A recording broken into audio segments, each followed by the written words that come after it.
Welcome to Sucio Talk. This is episode...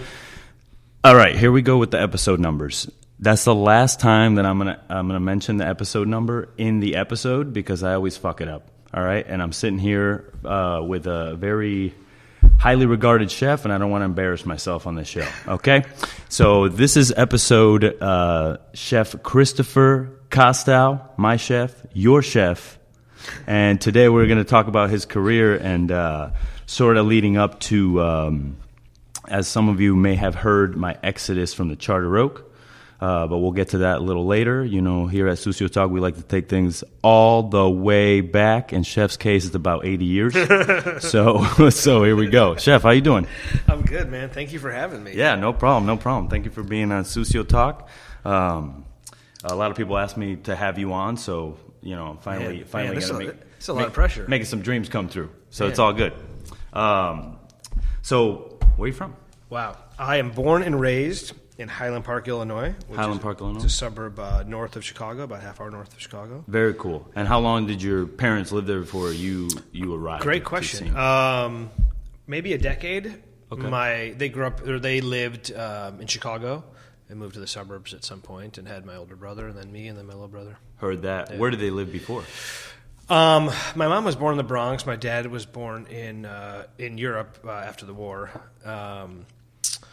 So they were, a bit of the American dream. I mean, sort of bootstrapped it to a great degree. And my father was an attorney. My mother was a school teacher.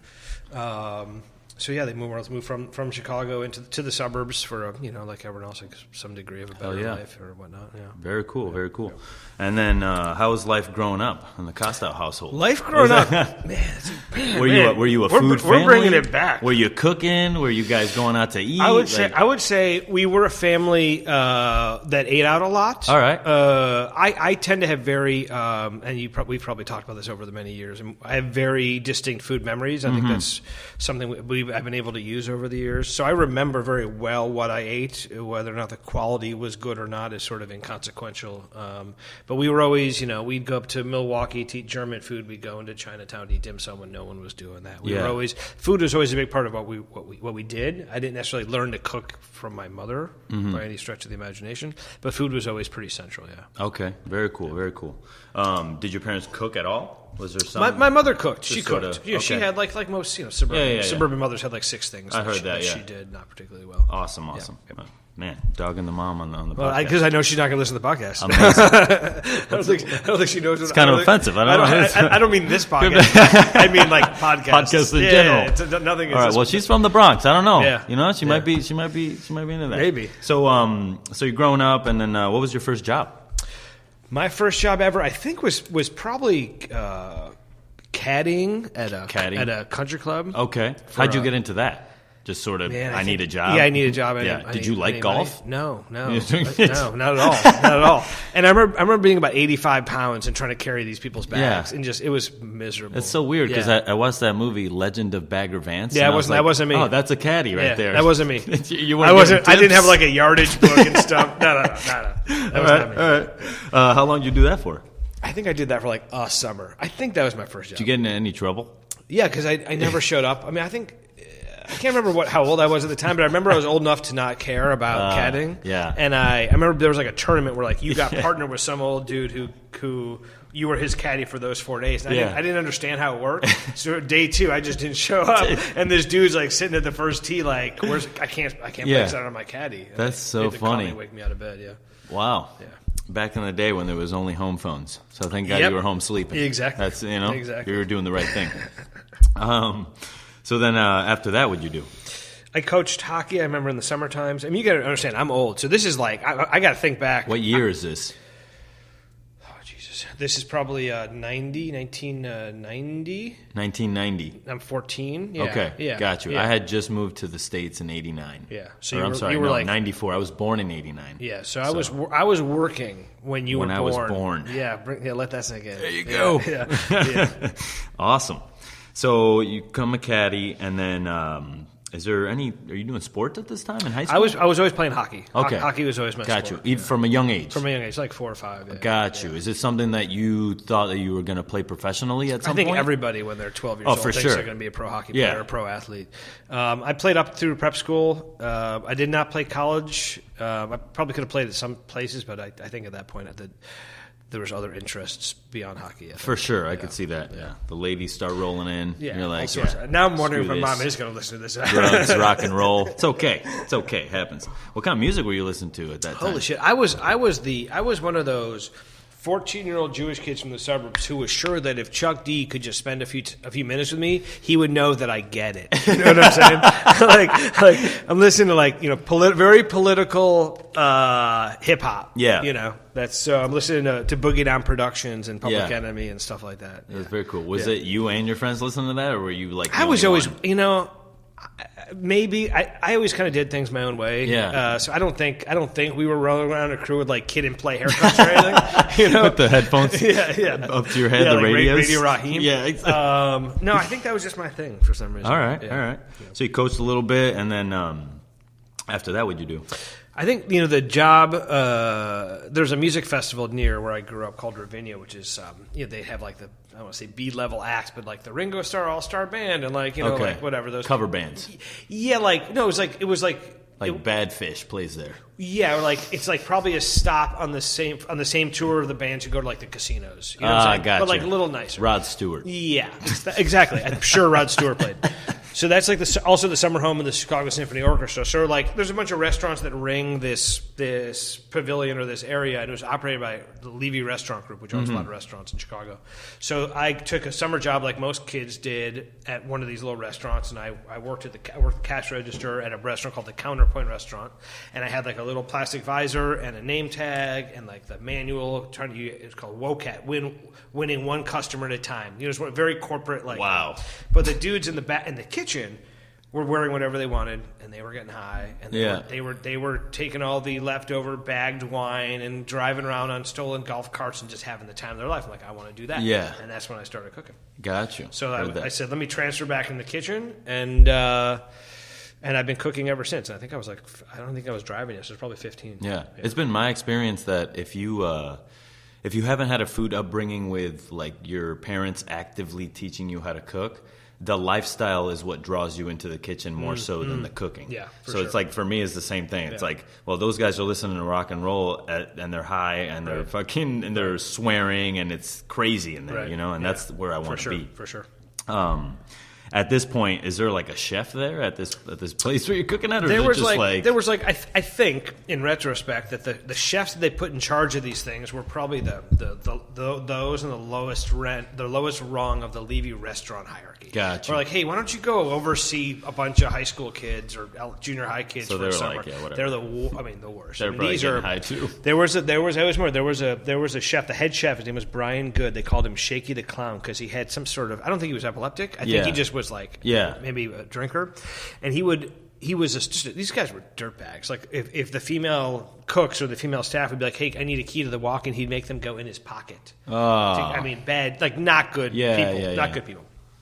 And but I really got into cooking. I mean, I really loved it, and I was really young. And the guys, like the grown men who are working at like the real restaurant on this massive charcoal grill, and I mean, in retrospect, I'm sure it's the worst restaurant in the world. But I'm sure it's like rosettes of butter and ice water sort of thing. Kind of restaurant.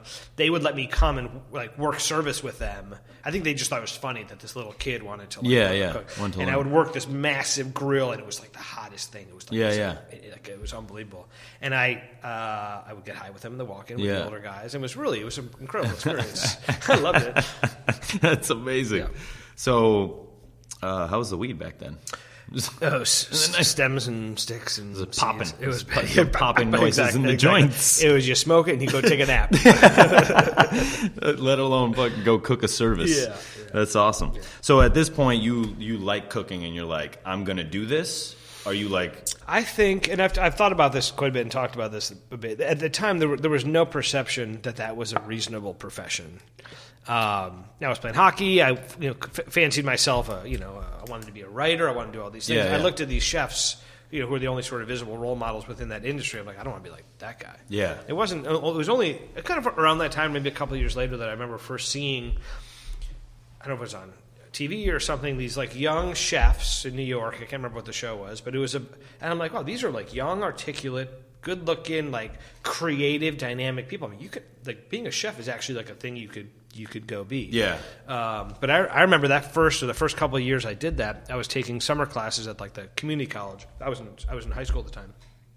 I was taking like creative writing classes, and I just totally I stopped going to class. I just wanted to fry chicken because that's what we did at this restaurant. Yeah. And I was just I remember writing schematics of the kitchen and how the flow of service should go and all this stuff. And I remember I quit one time because the corporate people came in. There was like some 15-year-old kid just making his own fucking fried chicken recipe up, and they're like, no, it's Hidden Valley Ranch powder and flour. Yeah. They were like, make the chicken the way we want you to. Yeah. And I was like, I'm out of here. I'm taking a stand. I'm done. Taking a stand. That's awesome. So you left there. Where do you go? At some point, I mean, these were all summer jobs. Yeah. So and you're still in high school. Yeah. So upon graduation, sort of where do you go? Upon graduation from high school, I went to college. And you had no choice there. Your parents were like, "You're going to college." I think yes. The right answer is yes. I had no choice. In case mom's listening. Yeah, I had no choice. I think at some point I may have tried to float the idea of taking a year off. I don't know what that meant. Yeah. And I don't know that I had the maturity necessary to really do that. To do it. Yeah, but I think that was the intention. But I always came back and still had those same summer jobs. I actually had a cooking job in college, too, to make some extra money. Where'd you go to college? Hamilton College in New York. College in New York. So I worked at the Adirondack Roasting Company, which is like a typical small town, like sandwiches and with sprouts on them. That sort of jam. Yeah. Oh, gotcha. Yeah. Okay. And then your major was? It was a concentration in philosophy. So it was a liberal arts school. So you didn't have pure majors; you had concentrations of stuff. Gotcha. Yeah. And at that point, you're still just like daydreaming about cooking? Yeah, it was interesting. The more money that went into the education and the more time that went into it, the more I was thinking seriously about cooking. Yeah, I hear you. Probably going to save my parents a fortune if I just made that decision earlier. But, and Hamilton College in New York. Now, when did you make a move? Upon sort of senior year, when you have to start figuring out what you're going to do. Yeah. And I was, again, still cooking in the summer times, and as I said, cooking at school. Yeah. I think the intention was just to see if, as a profession, this made sense. I moved to San Diego, which was not a culinary mecca, and I don't know that it is even now. But I moved with some friends. We got a place on the beach. I was the only one who knew kind of what they wanted to do. Yeah. I think we had 6 people living in a 3-bedroom, 2 people living in the garage sort of thing on over by Wind and Sea in La Jolla. And I fortunately landed with like a really good chef, Trey Fauché at George's at the Cove, who I spent many years with. Mm-hmm. And that was really my entree into like real restaurants. Yeah. I remember the first time we walked into that kitchen as a pretty dumb, naive kid, just being amazed by it was like it was the first time I'd seen all cast iron. It just felt so substantive and professional. Big. Yeah. The guys online, one was like a 40-year-old Marine, and Alejandro was like the sauté guy, had been there 25 years. This was a very and I still believe that those are more formative. Those experiences are more formative than spending a summer at Mugaritz. Do you know what I'm saying? Yeah. You learn how to cook. You learn how to interface with different people. And to me, that's where the beauty of the industry lies, more than the cleverness inherent in a Mugaritz. Mm-hmm. It's like the bringing together of different diverse people and working towards a cause and the fun that goes along with that. That's still what I enjoy of the whole thing. Yeah, for sure. And then now, did you go to that restaurant kind of knowing that you wanted to work there because it was a better restaurant, or because you wanted to work for the chef? I remember I took a job. I skipped this. I took a job at a place called Terra in Hillcrest in San Diego. Mm-hmm.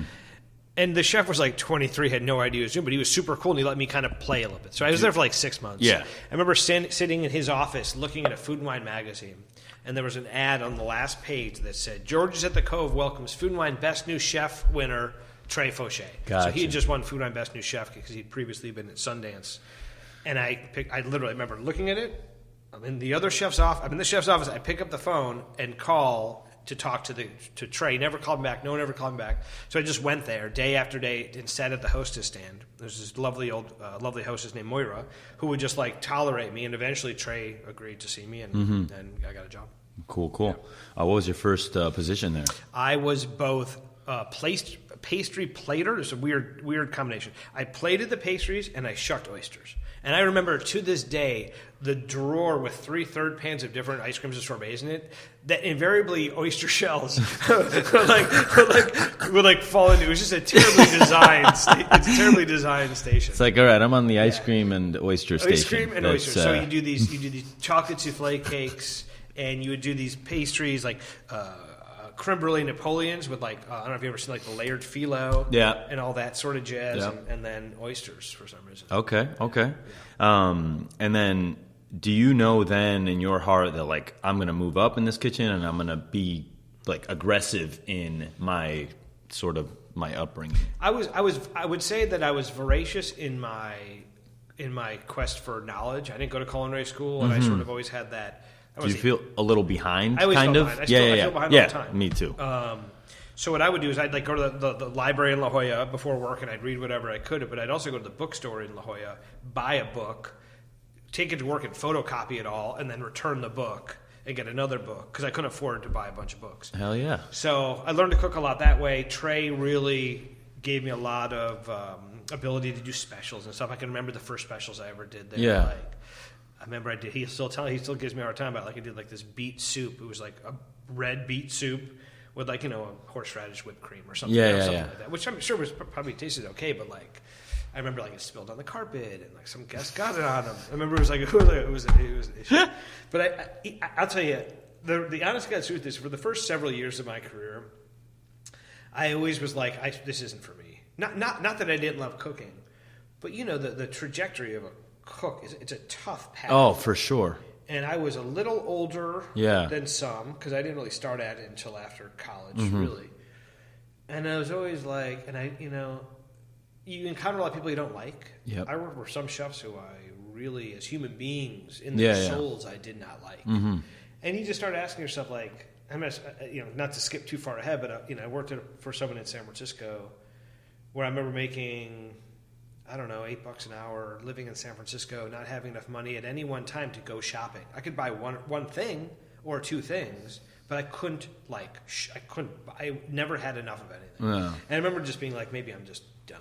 So the first several years of cooking, I genuinely wasn't sure if it was for me. It's almost like the boot camp, the true test. Like, are you willing to do this? Yeah.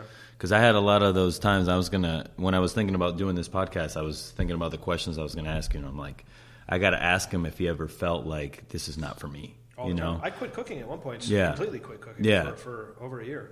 Okay, got you. I heard that. Yeah. So you're cooking at George's, and then what station do you go to after oysters and ice cream? So I'm doing oysters and pastries. I think I get on Garde Manger, hot apps or something. Yeah. Is there any cooks or formative sous chefs there that you're like? I'd say all those guys. I remember a guy named Acha. They called him Acha because his nose was like a hatchet. Acha. I mean, these were all with the exception of myself and a guy named Tony Sekviar, who's now the chef of Protégé.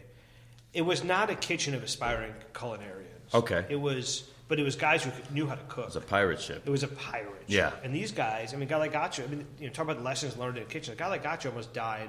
He had to go back to Mexico. He almost died coming over the mountains to get back in the country. Yeah. And I was a kid of some means from suburban Chicago. Yeah. And that's why, the idea of meritocracy within kitchens, the idea of it's one of the few places in the world where people of different socioeconomic and racial backgrounds can coexist well. There's very few.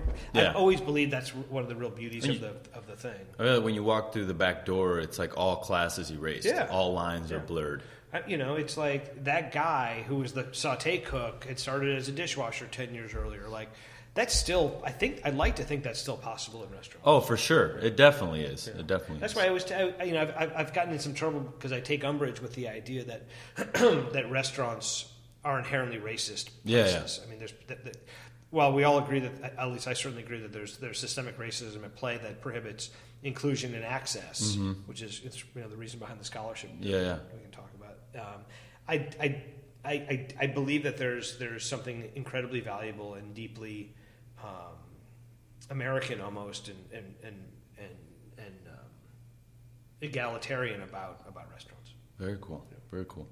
And so, how long did you work there? I worked at George's for 2 years, and then I went to France. I actually came back and worked for another year for him. Got you. What made you go to France? For me, it was go to culinary school or go to France. I just wanted some sense of background. I learned classic cooking. Yeah. Okay, gotcha. And it was by no means, even in that era, it still wasn't necessary. Yeah. There was great cooking in the U.S. There was just as much stuff starting to happen in Spain. Could have gone anywhere. But for me, like with all things, it's as much about the life experience as anything. Now, how did you set that up? Was there visa? Was there? There was a guy. There was a guy named Ryan who trained me at George's, who was about, in retrospect, but I hope he's not listening, but 200, he was a very large homosexual man. Yes.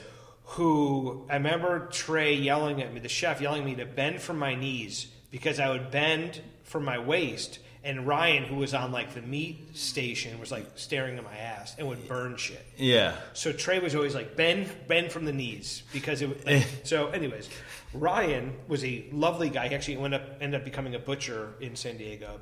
He had staged at this place called L'Abbaye de Sainte-Croix, which is a 1-star Orleans chateau, which isn't there anymore. And he set up that first stage, stage, which was a 6-month stage over the course of a summer, in Salon de Provence, which is obviously in Provence on this mountaintop sort of setting, really lovely. And that was my entree to France, and I was able to use the paperwork I got from that to do a few more stages during that first trip. Yeah. Whoa. So, do you know where you wanted to work? No. Or were you like, I'm just going to look up the best restaurants and try to get there? Yeah, I mean, that's what it ended up being. I mean, I had to fulfill that first 6 months, which became really difficult because the chef never changed the menu. It was that was torture. Like the latter 3 months of that experience were torture. I lived with a guy who was a buddy of mine named Lisandro Manuel Martinez, who was from Argentina. And we just got thrown together in this room in this sort of dorm space that used to be like the barn of the monks. Yeah. Because the whole thing used to be this monk's abbey. It was really cool. Great dude. And we just we had the time of our lives. That's awesome. But after a few months, it was like, oh my God, I got to do something. But I couldn't get out. I couldn't get out of my deal, my stage there. So we just we drank a lot of cheap wine. I heard that. Endured. Yeah. What kind of food were you doing? What it was things? Provençal, but it was there was examples of the worst part of French cooking. There, okay. Where there's a lot of artifice and maybe not as much. You see this sometimes amongst older chefs in France. Sometimes a lack of reverence of products. We'd bring in these beautiful loup de mer, break them down, and then vacuum and freeze them.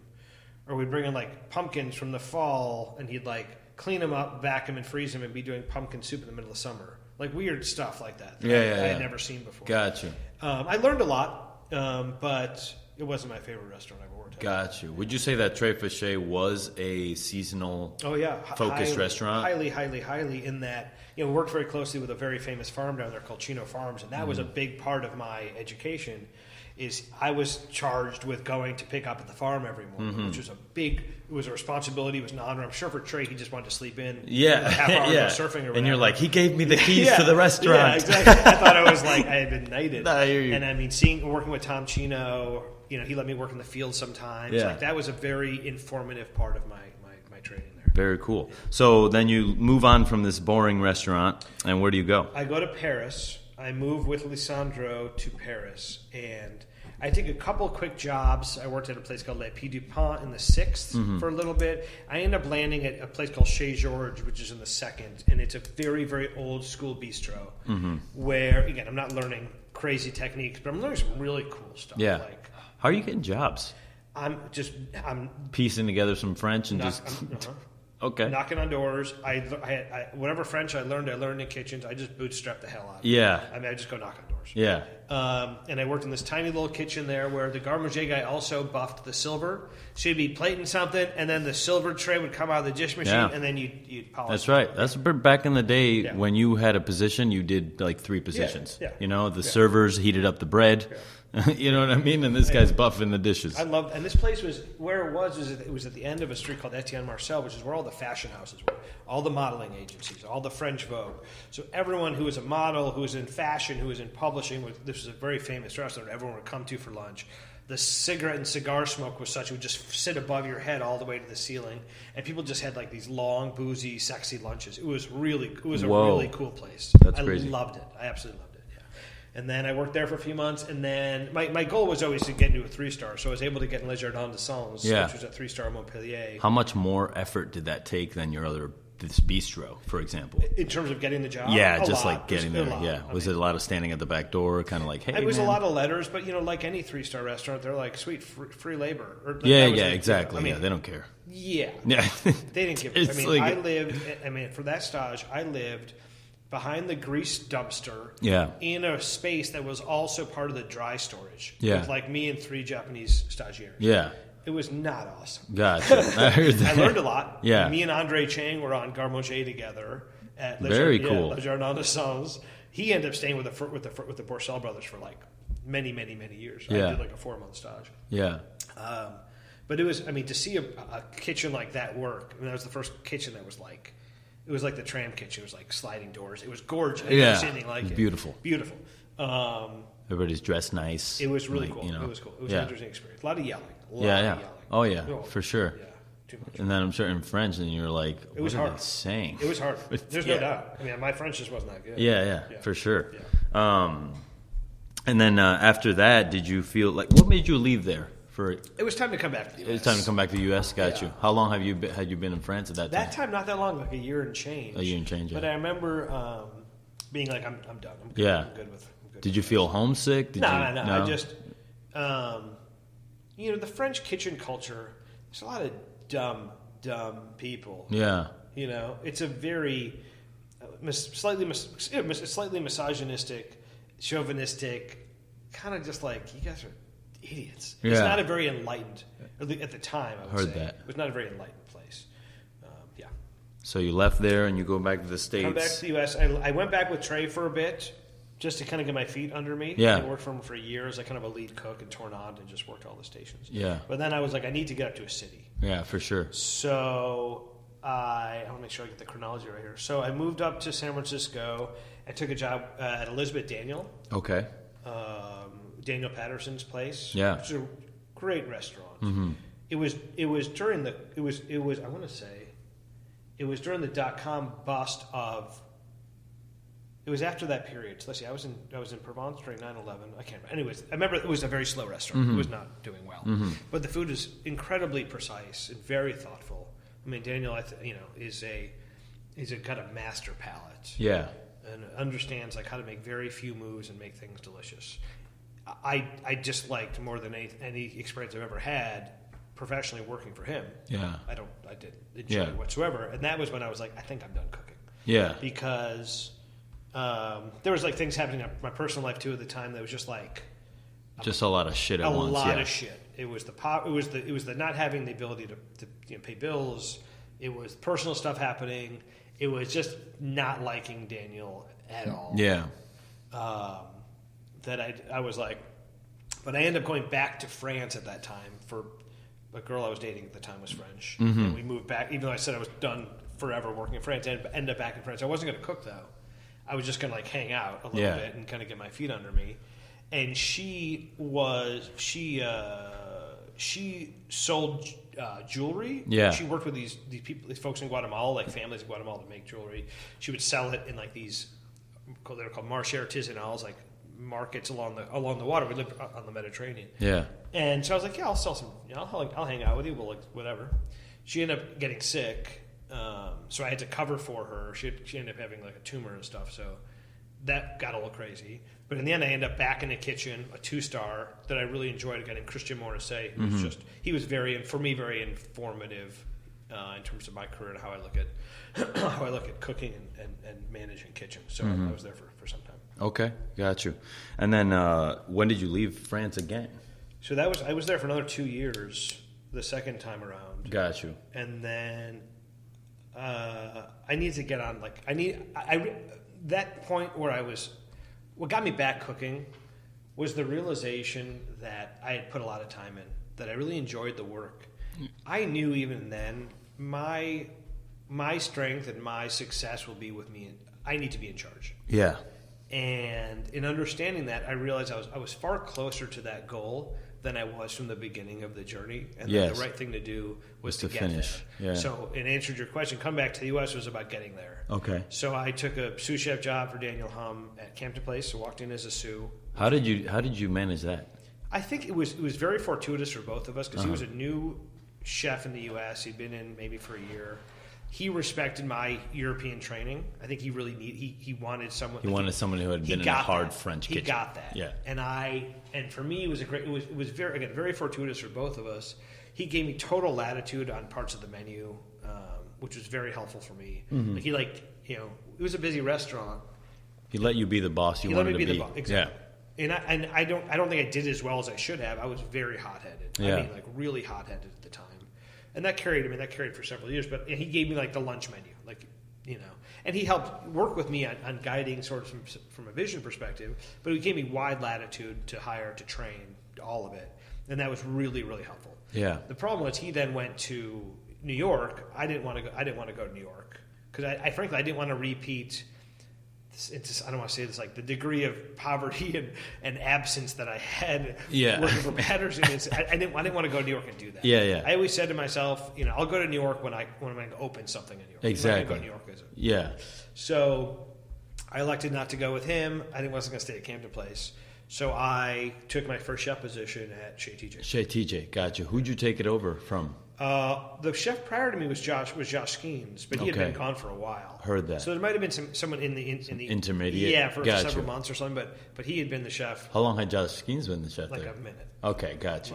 And then you showed up there, and now walking in the door to this restaurant where you are now the chef of, what was your mentality?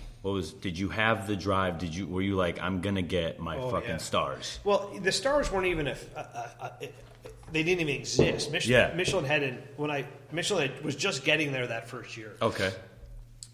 I mean, I was pretty focused. Let's put it lightly. Yeah. I was highly, highly focused and highly motivated to be successful.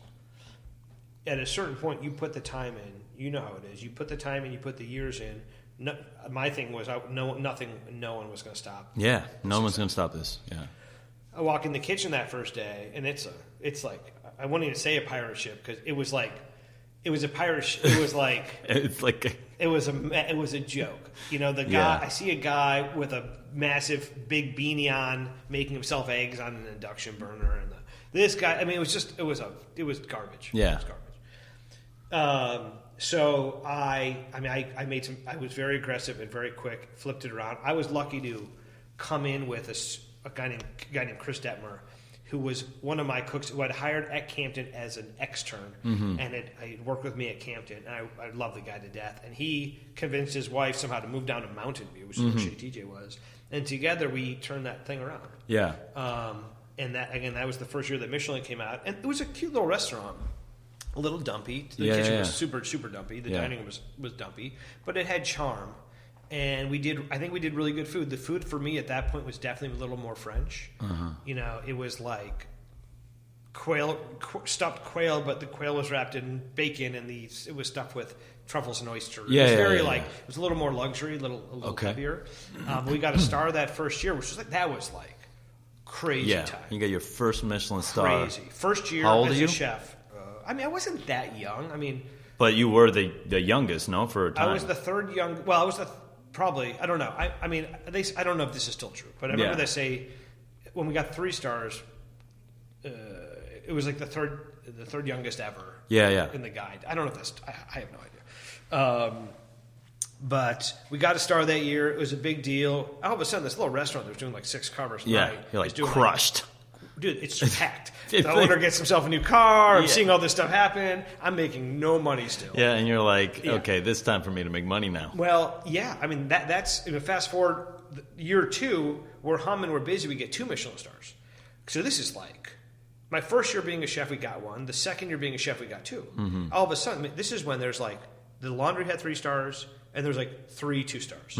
There was like Manresa, now Chez TJ. I mean, it wasn't as numerous as it is now, and it was a big deal. Yeah, that's when I'm like, hey George, I need some more money. Yeah, and because my bonus as it were for getting 2 stars was like he gave me like the company card, told me to go have a good night out. You know, and George is a great guy. Yeah. I mean, a great guy. I mean, he's like your uncle. He'll come and like pretend like he's pulling something from behind your ear. It's like a $20 bill, and you're like, "Thanks, George." Like, yeah, I hear you. That's so awesome. So at that point, the restaurant in Meadowood had gotten 2 stars, and I had never heard of the restaurant. Yeah, who was the chef of the restaurant? A guy named Joe Humphreys, who's kind of a San Francisco journeyman, veteran, really nice. So that's the first time you heard of Meadowood. I never heard of it in my life. Did you have any? Did you like Napa? Had you gone up there? I've been to Napa maybe once. Me and Daniel Hum had come up to cook something at Vineyard 29, which is just where we sit now, just half a mile down. Did you know any other chefs up here? I knew Chiarello. Okay. I didn't know him personally, but I loved Seasons in the Wine Country, the cookbook. Yeah. Those early cookbooks. Yeah. That I thought it was a great cookbook.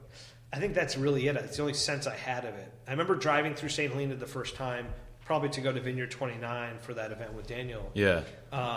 And thinking it was cute. I mean, but I didn't care about where I lived. Yeah. It wasn't about. I would have, if the work was right and if like I could do something there. I didn't care.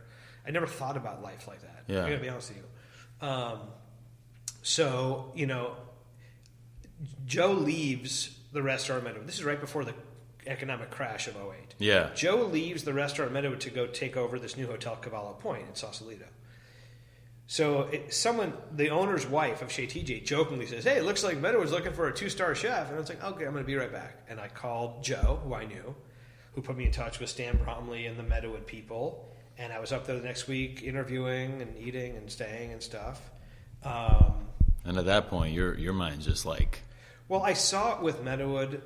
Stylistically, it wasn't exactly what I wanted it to be, but it was a hell of a lot closer than Chez TJ was. Hell yeah! And it had all these other things associated with it. You had a really good functioning front of the house and a dining room that was nice and what I saw was if I could come in with the food piece, we could do something great there. I don't know if in my mind I was thinking 3 stars. I don't recall, but I remember coming up. I actually came up to eat with a buddy of mine, Blair. And I remember because we stopped at Ubuntu for lunch when Jeremy was at Ubuntu, when Jeremy Fox was at Ubuntu, and just had like this. I mean, I know Jeremy he used to be the CDC of Monterey, so we've known each other. We knew each other for a while. I remember just having an extraordinary lunch there, having a dinner at Meadowood, and being like, I remember sitting in that room in the dining room at Meadowood. This is when it was still like white and paisleys and ruffles, and again, not stylistically not awesome, but I remember being like, this is like a really nice restaurant. Yeah. Like I could do something with this. Yeah. So I ended up leaving Chez TJ and. How was that breaking away from that? I'd like to think I love George to death, and I mean I've told you I tell this to people all the time. Like I think every chef deserves a Chez TJ experience. Like, an owner like that who's super supportive, who gives you that autonomy, and to do so in a place like Mountain View where you're outside of the city, so the pressure isn't crazy. Mm-hmm. Everything used to be much more city focused. You know what I'm saying? Like if you're outside the city, it was kind of like a ghost town. But outside the city enough where you have the time to get your shit together and hopefully become great, but close enough to the city that if you do so, you can make something of yourself. Yeah. It was a perfect dynamic. It was 5 nights a week. I lived in a double wide trailer behind the restaurant. We had no money. I would do sous vide on my stovetop in my house and wake up every hour to go check things. Mm-hmm. I mean, it was crazy. It was like 1,000% all consuming. Wow. But that's what it was, and that's what it took to get there. Yeah. So upon leaving, he was okay. He wasn't happy. Yeah. But I'd like to think that we did good things for that restaurant. Got you. And had you met Martina at this time? No. Already? No, I didn't meet Martina for a few years. Okay, got you. Yeah. So you get up to Meadowood and you start being the chef there. Tell me about the first few days. Well, the first day of service was Valentine's Day. Oh, God. 2008. And the menu, I wasn't going to change the menu. It was literally my first day. I wasn't going to change the menu. I was just going to watch how they executed. Yeah. It was a set menu. And if I may be honest, I was really appalled by how things were. Yeah. So, of course, decided just to change everything. Right in the middle. Service. Yeah, well, they were like cooking they were doing quail. And they were cooking all the quail ahead of service. I'm like, what are you guys doing? Cook this to order. What do you, it just wasn't how I tended to do things. Yeah. So, of course, it blew up service. It was horrible. It was just a disaster. And I flipped the whole staff several times. We've talked about this several times before, over the course of a couple of years before you get the right kind of team. Who was that first shiny, bright-eyed kid that you were like, that stayed with you for a long time? I would say, Chris Detmer came with me to Meadowood, the guy who was my sous at Chez TJ. So he came with me. I remember sitting at Martini House, which is now Goose and Gander, around the corner. Okay. Writing out our first menu. Yeah. In like a cold winter January. I remember sitting there. So he was instrumental. Vicky Gussman, who came with me from Chez TJ as well. Yeah. And Travis Hunter, who came with me from Chez TJ. Travis went on to work here as a sous chef. Yeah. Worked at Atelier Cren. Worked at a bunch of places. Okay. So those were like the three core that came with you. Yeah. Now, you had another sous chef at Chez TJ who's now a very popular chef in San Francisco. Am I correct? What's her name? She has Francis. Michaela. Yeah. Well, I don't know if she's still cooking. She was my sous chef after Chris Detmer left. Yeah. Detmer's wife finally got him to move back to like Upper Michigan. She's like, "What are we doing?" Yeah, she was. They had a kid. They were done with it. This is after they got them to move from Napa to Michigan. Yeah.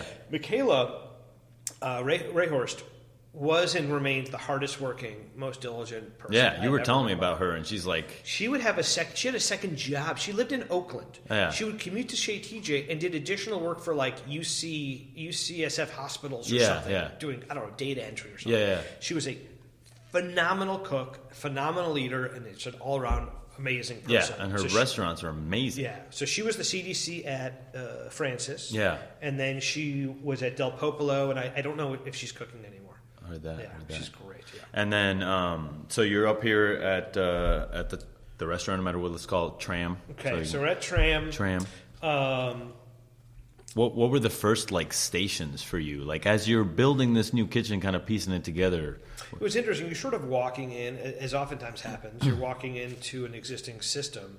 So at the beginning, you just sort of let that feel it out. Yeah, you feel it out and let that happen. But I mean, if you can, the kitchen was not great, but it was serviceable. The problem was, and no one who worked at Tram after 2011 or 12 knows any of this. Yeah. But the kitchen was, you shared this three-star level kitchen with on the other side of the stoves was the banquet kitchen. Yeah. And it was just cacophony of it was a shit. So you're doing 300-person weddings at the same time you're trying to do. We are. Yeah, they are. Yeah. And this, I mean, it was really hard. Yeah. And I mean really hard. Yeah.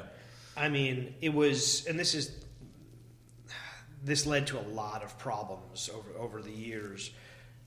And this you learn this after a certain while. Is no one really understands what you're trying to do. Yeah. You think they do until you show them. Exactly, until you do it. Yeah. You think you're using the right words, and you think you've proven something, but no one really understands where you're going, other than you. Yeah. Even the people who are by your side, most of them don't really get it. Yeah. And that was very much the case with Meadowood, where it was not built for what we did. So it was 8 pounds of shit in a 5-pound bag.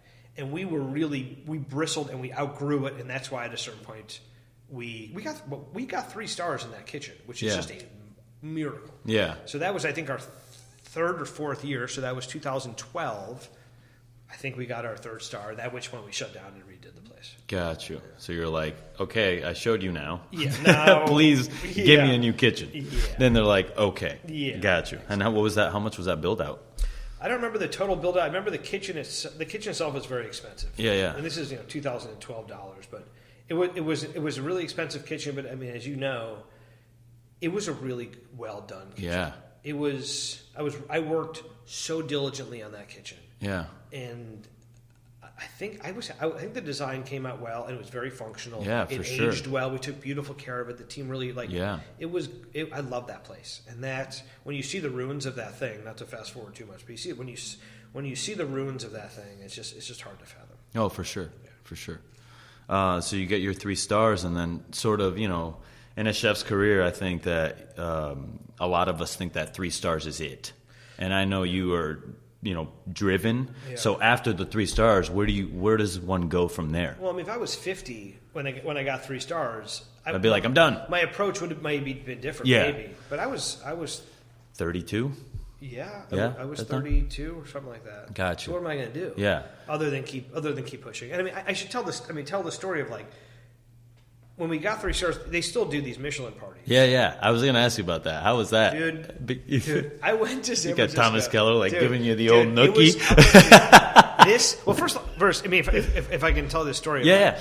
when we got the call. So I was, at this point, I'm living with my then girlfriend, now wife, Martina. We're living in St. Helena. We lived over on Hunt Street. Yeah. And I know this call is coming. And I feel like we got 3 stars that year. Yeah.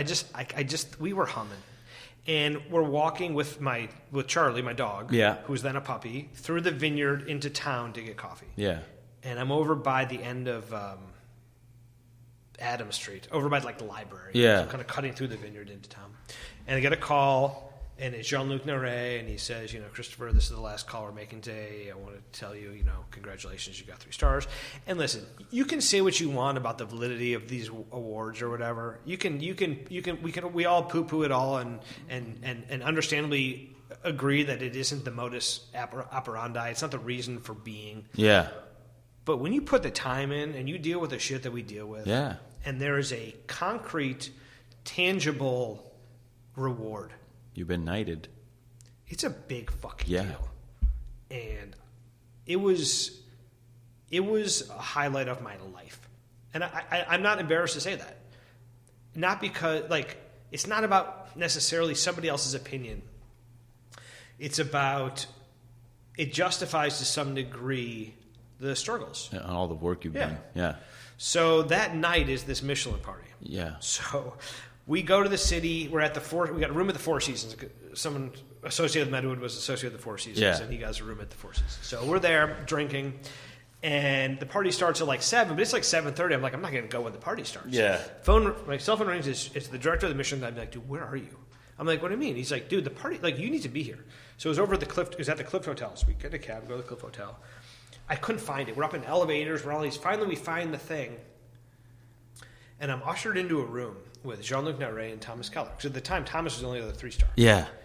And they take, in my mind's eye, in my memory, I'm walking with them, my arms were in each other. How should I say this? They just hooked arms with you. Yeah, hooked arms, exactly. That's fucking awesome. I walk into this room. Yeah. And I look around this room, and it's every chef I've ever admired. I mean, I remember seeing very clearly, I remember looking at David Kinch. I remember looking at all these people. And it was everyone's cheering. I mean, it literally was that dramatic. Yeah. And it was Thomas has always been very good at that. Sort of putting the emphasis on me or on other people. Yeah, and stuff. yeah, He yeah. kind of does that. And that was kind of what was happening. And him and Jean-Luc could have walked me into this room. And I was just I'm a 32-year-old chef. Yeah. I'm looking at these people who are much older, who I'd always respected, and I'm standing next to fucking Thomas Keller, and the two of us, and was the case for many years, were only 3-star restaurants in California. Yeah. It was very, very dramatic, and I never forgot that. Oh my goodness. Yeah. That is so crazy. Yeah. I'm sure the party that followed was it was fun. It was good. It was crazy. Good. Yeah. All right. So like we were saying before, you get your 3 stars, you went to the ceremony party and everything like that. Next day, it's okay, I have 3 stars. Now you're defending them, right? Is that what you thought of, or said, I'm going to do what I do? I've never looked at it like that. Okay. I mean that in all sincerity. I've never looked at it like that. Because I've always understood it as, if I keep pushing towards something I want to, if I keep doing what I believe is right, and we are pushing towards something we believe in, the rest will take care of itself. Will take care of itself. Yeah. Okay. Yeah. Gotcha. Otherwise, it's a boring life for sure. To maintain something. Mm-hmm. Now, you rebuilt the restaurant, you have 3 stars. At this point, you start to see a lot more clientele, I'm sure. Mm-hmm. Over the years that I worked there, I saw a lot of celebrity and all that coming in. So that must have been pretty cool for you to... Yeah, I mean, if there's regrets I have, and I have some, it's that I always kept my head down during that time. I never used all of that to catapult myself into a different echelon of notoriety. Yeah. And maybe I should have. Yeah. And I'm still that way. I'm still I just don't do those things well. It's just not my personality. So I kept my head down, and I think we got better and better and better. But there's a limit to how big you can get simply through the quality of your work. Yeah. And the younger chefs get that. Yeah. And that's why they crush it on social. That's just not me, So... But we got busier and busier and busier. Who were the sous chefs when you got your 3 stars? Kim. So when Detmer left, he had been my rock, and he was only there for maybe a year and a half after upon opening. there was no one who was going to step into that role. So I promoted Pancho, who had been with me for a long time, and then I promoted a new young lady named Kim Floresca, and I made them both sous chefs at the time. So over the years we grew our sous chef corps. When we up until a few months ago, we had like really 4 or 5 when you counted Charlie and all the things we had happening. But really, at the beginning, it was I remember trying to convince Meadowood I needed 2 sous chefs with 3 stars. Yeah. Now, Pancho and Kim at this point are super hungry. Like they're like, was there an animosity there, or were they just like, let's fucking band together and do this? I'm hard to work for, as you know. Yeah. So I think there was enough to keep everybody busy. Yeah, for sure. To not start cannibalizing each other. Yeah, I can see that. And she was your first CDC? Yeah, then she sort of transitioned into a CDC role. Heard that. Yeah. And then I don't know any other 3-stars that have female CDC.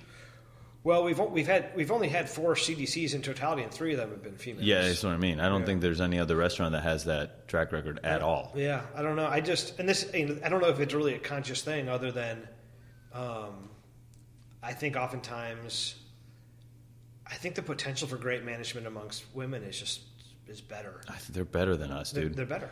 Because when I went to the decision to work for you. It was either Atelier Cren or the restaurant at Meadowood. Right. And just because Atelier Cren had a female chef. Right. And I'm like, that's a different perspective that I could never know unless I, go under her wing or whatever. And then what drew me over to Meadowood was obviously the beauty and the food. And I had looked at all these videos all the time and was Chef Kat. It was like, oh, I have the ability to go to this place, beautiful place, get everything I ever want, and have a female there to oversee what the hell I'm doing. You regretted that decision. Oh, man, no. I mean, she whooped my ass into shape, and awesome. You guys, both of you guys. But when Kat started as a cook, she came from Melise, no? Yeah, Josiah Citron has a different... You poached a couple people, huh? Well, dude, I swear to God, and I would not say I poached anybody. I would say that they created this system of everyone kind of knew each other. So I did an event down with Josiah for what I cannot remember for the life of me. I think it was some charities thing. I met Kat. Yeah. And she wanted to move up to the valley, so I hired Kat, and then right behind her was John. Yeah. And they swear they were not. There was nothing. They were not dating at that time. It was bullshit. And then after John was probably Coleman, who was really young. Yeah. And Howard. No, there was Howard Coe. Was Howard Coe? Yeah, Howard Coe. Yeah, Howard was at Melise, right? Yep. Yeah. Eloy was at Melise. Yep. So we had 5 Melise guys. 5 Melise guys there. Which, it's a testament to Josiah, who's a great chef and runs a really rigorous kitchen. Yeah. That, those are the people who really thrived at. For sure. Yeah. I would talk to Kat about her time at Melise, and she was like, just the sauce work alone was a tough kitchen. Yeah, for sure. Tough kitchen. But she was like, that was the place where we all learned what's up. And, they gave me some of that rub from that place for sure. So you name your first CDC, Chef Kat, and then... Kim. Or Chef Kim, I'm sorry. And then later after that, sort of down the road, after Kim's kind of leaving... What do you see happening there? What's going through your mind? As time goes on, at the beginning, someone who is important to you and they leave, it's like panic. Yeah. You're like, I don't know if I can do this without that person. What happens over time when you build up the right kinds of systems is the systems and the history of the thing guide the place. Yeah. They take care of itself. And I do not mean to say by any stretch of the imagination that anybody can step into that role and it's going to be fine. I'm not saying that. Yeah. I'm just saying... Talent comes more easily. It's easier for people to be successful. When you're building something, you are forming it out of clay. You are forming it out of nothing, and it's really hard. And you need people who are going to run towards the bullets to do that. You need people who are just crazy. Yeah. And this place is like that. Yeah. You know that. But in time, I don't have that panic. I feel confident with the history and the scaffolding of what we've built, and you make sound, cautious, calm decisions to keep growing and evolving. So what always happened, there was always a next up. I never, ever hired a CDC from the outside. Yeah. the only sous I've ever hired from the outside was Kim in 13 years. Like, Yeah. It never even occurred to me. Oh, so she got hired on as a sous. She applied as a cook. Okay. And she had a great resume. Yeah, I know. Yeah, And she's fucking ferocious. worked all over the world. Yeah, and she's ferocious. Yeah. And my thinking at the time was, Poncho's been with me a while, but he's a little green. Kim has seen the world. Let's put them together. And Yeah. that was the thing. They can learn from each other. I forgot what I was going to say. Well, that's wild. Yeah. So, yeah, I forgot too. Where were we? Must have been all that pot we smoked when we were younger. So Kat becomes CDC, Right. And then you always said there was a next up. I remember you would refer to the cold room as the bullpen, Right. and be like, whoever, like, if somebody fell down during service, be like, who's the next guy? Let's go. Poncho leaves. At that point, I am working there. Did you work with Poncho at all? Yeah, I did for like 4 months maybe. The last thing we did was the Event at the Reserve? No, that one was the first event, but wine auction. We did 1,200 covers of our food. Is that where Poncho yelled across the room, across the field to Richie? Yeah, that one? Yeah, that was that one. That was a lot of. There was tensions flying at that event. We did 1,200. I mean, look, guys out there listening, you have no idea, like, the level of perfection that chef wanted. Doing 5 covers or 1,200 covers.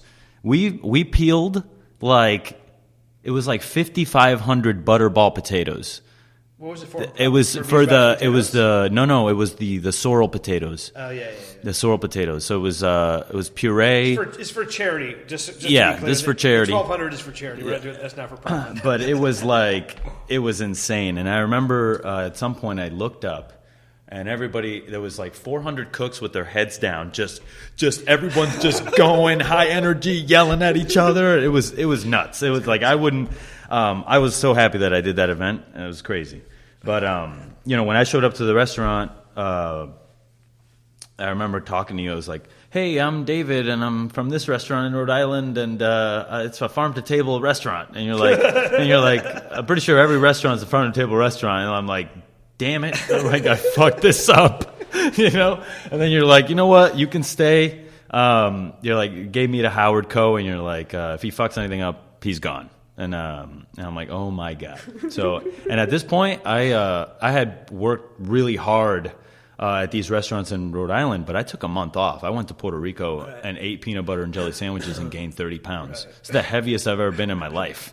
And I go to fucking work at your restaurant, and I'm like, I can't even get anything done. It's like, I don't even know how I got the job. But I remember that you pulled me on the walk-in, and you were like, taking a chance on you. This was the 28th of December.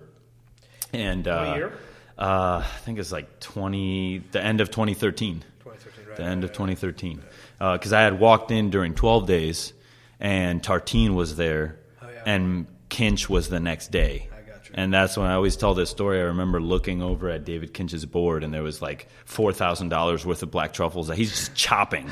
And I'm just like, they just take truffles here, and they, because the restaurants I came from in Rhode Island, it was like, you slice them, and that's it. Like, you don't do anything. And here we are at this 3-star, like, you chop them and put them in the chicken jus. And I'm like, what? Just blowing my mind with all these things. What was your impression when you first walked into that When kitchen? I first walked in the kitchen, I was like, this is beautiful, but these fucking lights are so bright. I can't not look up. It's like, is this so we purposely just look down and work harder? Like, I don't get it. Brighter than other yeah, it was like a baseball field. Right. It was very bright. It was like boom. Yeah. And I remember being in the cold room, and the first thing I did for all of 12 days, and probably for the next 2 weeks, is I wrapped goat cheese balls. So I would take the chev, and I'd form it into pucks, and I would basically wrap it in apple leaves. Yeah. And I don't know if that was like my boot camp test, because I would be like freezing in there, because you're only moving your hands, so you're not and I'm like, I wore 2 shirts, and I would still be like shivering, and the guys in there would take care of me, Oscar and Armando. Right. They'd be like, where the fuck? Bringing you hot broth? Yeah, they'd be like, why the fuck did you move here to work in a refrigerator? Like, you're fucking dumb. And I was like, they have 3 stars. And they're like, what the fuck does that mean? And I was like, it was so funny that they worked there, but they had no idea the caliber of restaurant it was. Right. For them, they were just buffing glasses. Like, they didn't give a fuck. Right. And being in that room with them and Marcus Krause at the time, who was an intern, who was an ex-Marine, and I was like, the fact that this place attracts people like this, people that want to be better, that's how I knew that I was at the right place. Especially when you had appointed sous chefs like Chef Kat, Pancho, Chef John was just becoming sous chef at that point. And did you work with Ben? I never worked with Ben. I think Ben had left. Okay. You worked with Oliver, though. I worked with Oliver. Yeah, Oliver was there at the time. And then I remember that you would prep in the middle table, right? And everyone would just be terrified, just like don't do anything. Don't. I remember because when you drop shit and make huge noises, everybody would be like, "What the fuck are you doing?" And be like, "Oh my god, I just did," you know. But it was cool because the music was on, and that's the only thing you heard. Right. Like we spoke to each other as very library like the way we talked and everything, and I just remember feeling when I was working there that I was working towards something great. Right. That's how I felt. Yeah, and that I was given sort of like the old uniform from the past person, and okay, like now you have to help build this thing that is already built and almost there, but we're still finishing it. We're still chipping away. So that's the magic of that place. Yeah. And, as I sort of reflect on after the thing has been destroyed, you start looking at what of it needs to continue to live. What can you allow to die? Meaning, what was the thing really about? And while from a food perspective, I think we did things that no one else did. I think we, who else really for many, many, many years operated and utilized a farm at a 3-star level like that? Not as show, but as the substantive part of what we cook. Yeah. The juxtaposition between what we pulled out of the dirt and the super degree of refinement that it resulted in, like how we honored vegetables, how we honored humble products. Like we did things that people didn't do. Yeah. Even apart from those things, what I'm left with as I sort of look back and look forward is it was a place that added more value to the lives of the people who worked there. Yeah, for sure. And I think everybody felt that. Mm-hmm. I mean, those who stayed felt it. I mean, some people, it wasn't for everybody. It wasn't for everybody, sure. But for certainly for myself and the people who put time in there was a feeling of not just that you were part of something bigger than ourselves, which I think I certainly felt that way, but that the simple act of doing what we did from the farm to the kitchen to the floor, we added value to our lives and secondarily to the lives of the people who ate there. That was always how I looked at it. The place was for us. The guests were, you know me, I was never out touching tables. Yeah. We did what we wanted to do, and we believed that if we did it right, everything else would take care of itself. Yeah. We created a space, and I hope to again, that has as its fundamental mission the betterment of the lives of the people who live there. Mm-hmm. I didn't always do it as well as I could. I mean, but in retrospect, that thing, irrespective of how well we applied it, is the thing that will be the cornerstone and the foundation of whatever comes next, because that is the one lasting thing. For sure. Sort of after, and what we're referring to is the fire that took place and took our restaurant a couple months back. But the outpour of love on social media and every avenue, newspapers. Yeah. I had Michael Passmore who raises sturgeon. He sends a weekly list of availability. He said something about it, and it was like, man, this restaurant has touched way more people than we could ever fathom. Yeah. Who's worked here, who have come to eat there, and there's nothing like eating there and working there are two different experiences, but some of the best experiences of my life. Yeah. And I never worked in a room with so many people that were so driven. Yeah. And just a high level of person. Exactly. It's a high level of person. And those who weren't high level people would see themselves out. It wasn't like oh, get out of here. It was like, I don't think I belong here. I'm going to move on, kind of thing. So that's why it was always understandable to me if people are like, this isn't my thing. I was never like, I get it completely. Yeah, for sure. It never upset me or why don't you like it or blame that person. Like it is what it is. It's not for everyone. Yeah, for sure. And you don't have to play on that team. You can go work at another 3-star. It's like, that's how I look at it. I look at 3-star restaurants as like the NBA. There's just different teams. Different teams do different things. Yeah. And, you know, are there better restaurants than others? Of course. But on every other day, that may change. Yeah. You know, and that restaurant that was bad one day may be better than that restaurant that was good that day. Yeah. So I think that's the beauty of what we do. Talking about the outpouring of support, I mean, you know, was pretty close to the thing for a long time, and I don't think you were really cognizant. I was not really cognizant of how it was perceived. You know, we operate in a tiny town. I'm not on the global tour. I never cracked the top 50. Mm-hmm. We always did our thing. I believe very strongly in what we did, but I never really understood how it was perceived by others. And I think the takeaway was that there was a lot of respect for the restaurant, mm-hmm. and I think for how we went about our business. You know, I think that was really surprising to me. Very gratifying, I hope, to the team over all the years, and something that really led me to want to consider doing it all over again. For sure. And then now, before all of this, obviously you had thought of opening a restaurant like this, the Charter Oak. Was that always a dream of yours? Did that enter your life early? Was it something you always thought about, or was it kind of like, you know what? I did it for the 3 stars. I got everything. We're good. Let me create another. It's almost the other way in that I never wanted to do fine dining. Mm-hmm. I remember telling Daniel Hum this at Camp Place. I'm like, I wanted to do a place where you grilled meats. There's a place in Antibes in the south of France where I lived called Le Brûlot, which is like grilled meats and like salads, like really hyper simple, really well executed. I always wanted to do that. I never wanted to do fine dining. I sort of fell backwards into fine dining. I think because I love the people who work in that space. Yeah, exactly. I love that. The drive. But I'm not if you know me, like, I'm not a fine dining guy. Yeah. I think people who don't know me or the world in which we inhabit put me in this sort of world of people that I don't really belong in. Yeah. He likes to eat like this. It's like, no, we like to eat craft. This is the worldview of a person like that. Yeah, no. And it's just not how it is. It's usually the way it is for everybody in a 3-star. They're like, oh, he must eat this at home. Yeah. It's like, no, I eat cereal and then, you know.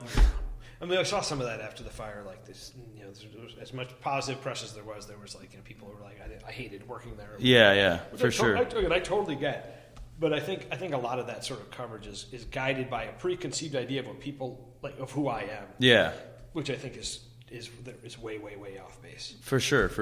But yeah, you know, I don't know if I ever said to myself I want to open a massive live fire restaurant. I don't know if I was ever that specific about it, but I knew I wanted to do something that was not 3-star, mm-hmm. that my kids could come to, that was just a little more street level.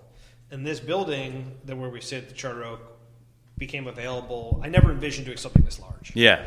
And that, as you know, that carries with it certain opportunities and certain challenges. So we've been able, as you know, to like really make the place successful, even in these really trying times, mm-hmm. like thanks to you and the team. So I think the future is bright here. The future is bright, but it certainly has been a very, very, very hard, 3+ years. For sure. Yeah.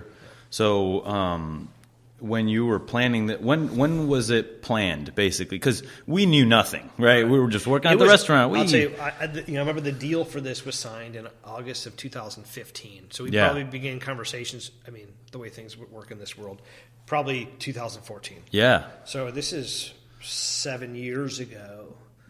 I mean, everything about this place is big and hard. Yeah. Did you envision Chef Kat as the chef always, or did that kind of come into play later? I think it was a question of timing. I think it was time for Kat to do something else. I think. But it was always the intention that the team would be really tethered to the team at the restaurant. Oh, for sure. And it would provide opportunities for people coming from there. Yeah. So I remember, during the switch, it's like she was R&Ding in the Tram Kitchen. I was still on Meat Station, I think, and then Chef John had taken over at CDC for her. Right. And then, you guys got the space. I remember you walked us through it when they were like before they had started building it out, and it was all the ruins. Yeah. And It's cool. It's a cool space. Yeah, it's really cool. It's got a lot of stuff. I was sitting on the terrace last night just looking at the it's a one of a kind building. It's really special. Very cool. Yeah. And then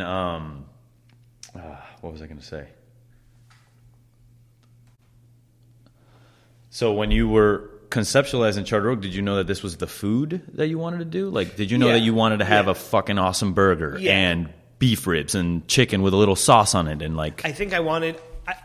We pivoted and evolved a lot based on what what the problem with Charter Oak at the beginning is you had a bunch of 3-star guys trying to postulate what a casual restaurant looked like. Yeah, and I think what our perception of what it should be at the onset was just a little off. Yeah.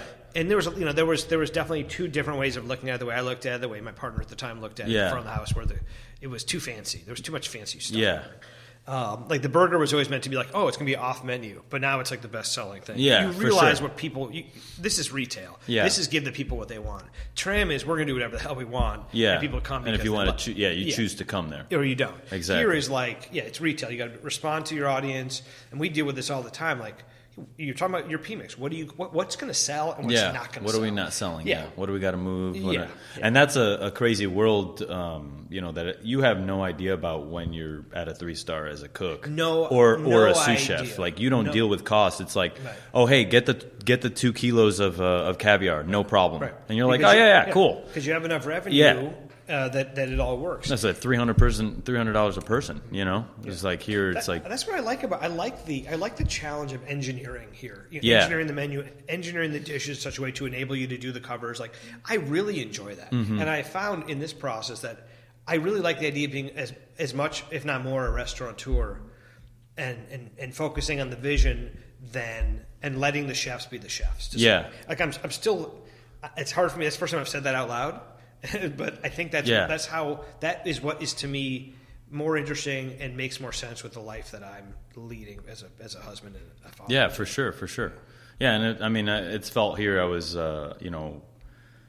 like for you to say, hey, do you want to be the chef after Kat leaves? I was like, excuse me, you know what I mean? Like, because you're like, you think about all the things you've done and have, and it's like the logical first step. At the time, I didn't think it was so. I was, I was like, I don't think, no, man. Why was it? What did you want to do? I think at that point, I was like, why would I do this 3-star training and then go fry French fries? Right. But then I sort of started to look at it with more of, you don't have to be on this trajectory like everyone else. Because like before then, what did the chefs do? They work here. They worked at a 1-star, they work at a 2-star, they work at a 3-star, and then they go open their own restaurant. Right. And you framed it to me like there's a whole nother side of this business that you don't know. Right. And, I was like, okay, took it, and I came here, and I quickly realized what you had been telling me.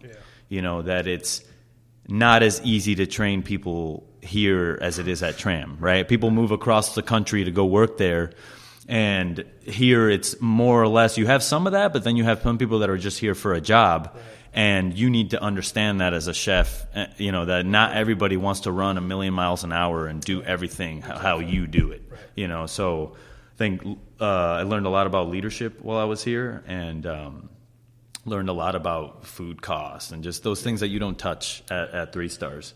And I think that's valuable for people, just as it is valuable working at a fast food place or a place that may not be that high caliber before you go to a 3-star restaurant. I couldn't agree more. People don't talk about that, but everyone thinks that everyone's trying to be a poet and believes that you have to work at all these specific kinds of places to be a great chef. You need to go work at a George's at the Cove. Yeah. Which is, a great restaurant, but again, a restaurants where you just learn how to bang. Yeah, you learn how to cook. You learn how to cook. You learn how to be tough. Yeah. You learn how to thicken your skin a little bit. Yeah, thicken your skin. Yeah. Learn how to not take shit from your peers. Exactly. How to that's a strong part of it, because even when I got to Tram, there was some cooks there. I remember Richie.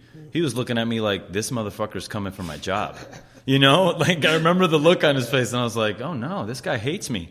You know, and Richie's his famous quote. He was doing something where the abalone was getting miscounted during an event, and he slams his hand on the table. He's like, "My job is on the line." I remember that we were doing an event. It was like a canapé event or something, and we were at different tables.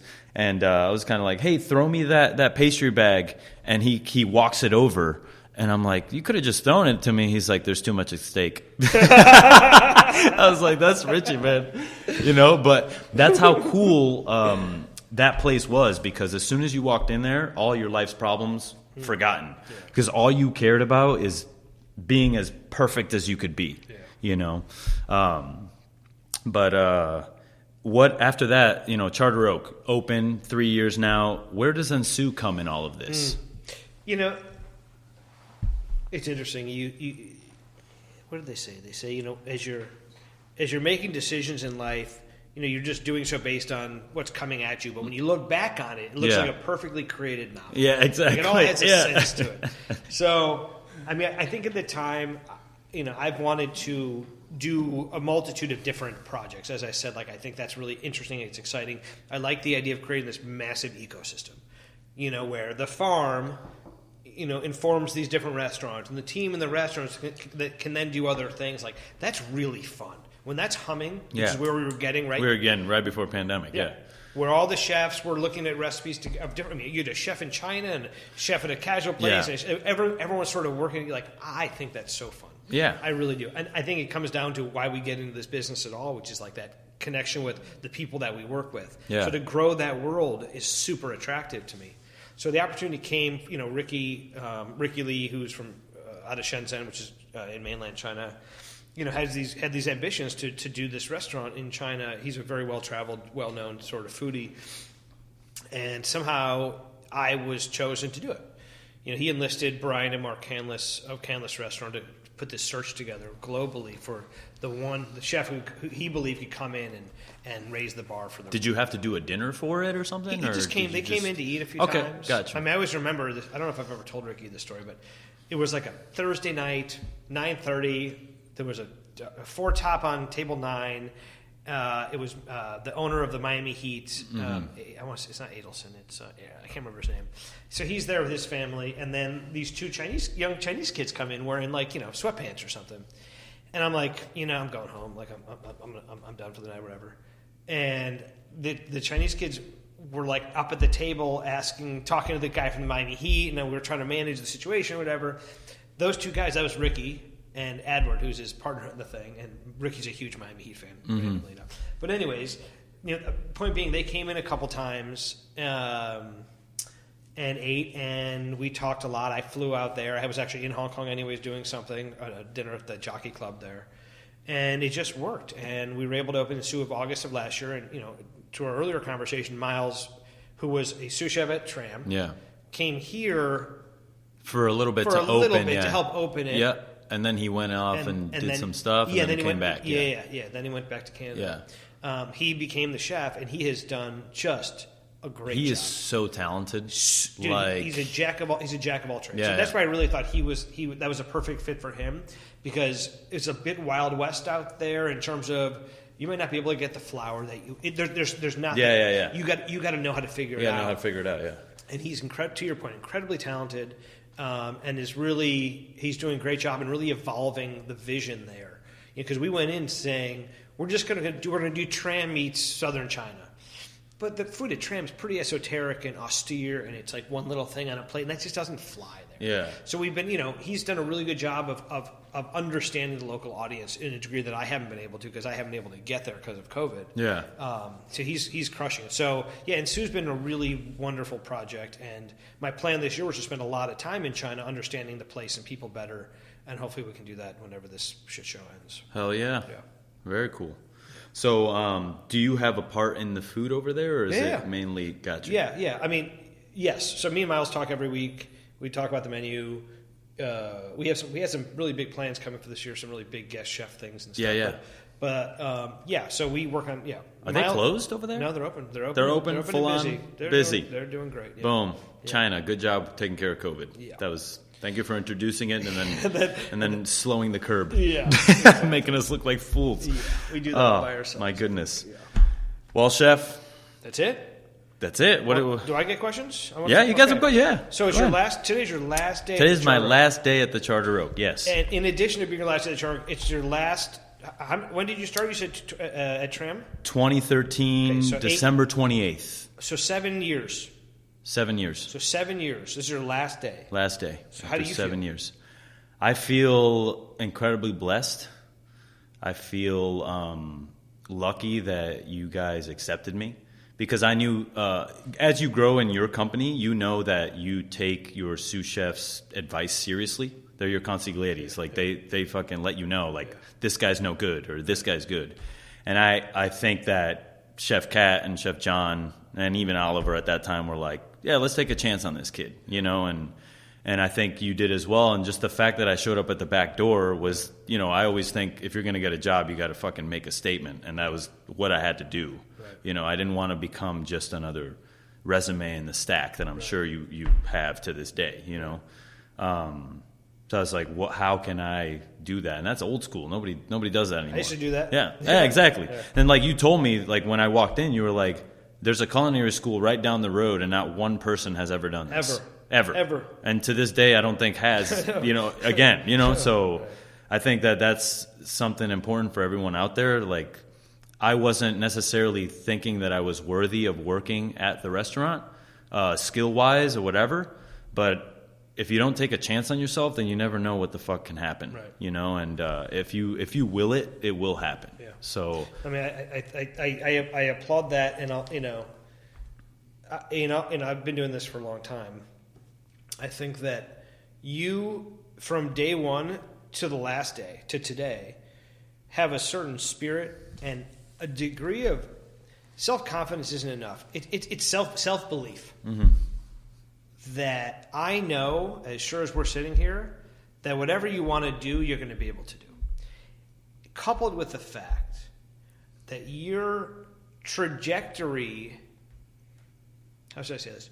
The more life experience you have, the more things you see, the more things you do, the better you get. Mm-hmm. That is not how it works for most people, in my experience. Meaning, people are who they are. We're a bit calcified. Yeah. We're stuck in sort of our own little bubbles over our heads, and that's what it is. I think you have such a degree of upside and potential owing to your self-belief, but owing to your innate curiosity, and sort of you live with your eyes and ears really open. And I think, and I know that so much success is gonna befall you. Yeah. And I appreciate so much all this time.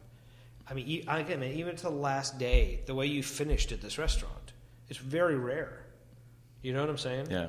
And when you look back on all this, I really hope that you do so with a tremendous amount of pride. Oh, for sure. And that I and the restaurant and the people in it were able to make your life better for the time you were here. Honestly, it is probably the greatest experience of my life.